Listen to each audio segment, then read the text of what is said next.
Rajkot youth ક્લબના અધ્યક્ષ જિગ્નેશ કાલાવાડિયાનું નિવેદન। અંબિકા ટાઉનશીપમાં બેઠક બોલાવવામાં આવી હતી।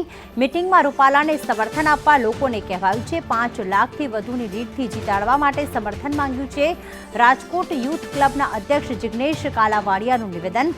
રાજકોટ યુથ ક્લબ દ્વારા અંબિકા ટાઉનશીપમાં બેઠક બોલાવવામાં આવી હતી। અમે આ મીટિંગમાં લોકોને પુરુષોત્તમ રૂપાલાને સમર્થન આપવા કહ્યું હતું। 5 લાખથી વધુ લઈને જીતાડવા માટે લોકોને સમર્થન માંગ્યું છે। જે યુથ ક્લબ છે તેના અધ્યક્ષ જિગ્નેશ કાલાવાડિયાએ સમર્થન માંગ્યું। 1200થી વધુ લોકોએ પુરુષોત્તમભાઈ રૂપાલાને સમર્થન જાહેર કરેલ છે।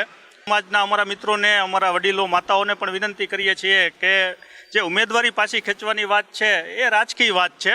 સામાજિક વાત તરીકે તમારી વાત સાથે અમે સહમત છીએ અને કોઈ પણ સમાજ વિશે કોઈ હેલફેલ બાબતો બોલવી ન જોઈએ એ બાબતમાં અમારું સમર્થન છે। પણ રાજકીય બાબતોથી દૂર રહીને એક સારા ઉમેદવાર તરીકે કેન્દ્રીય મંત્રી રાજકોટને મળતા હોય તો એમાં સર્વે સમાજે સમર્થન આપવું જોઈએ।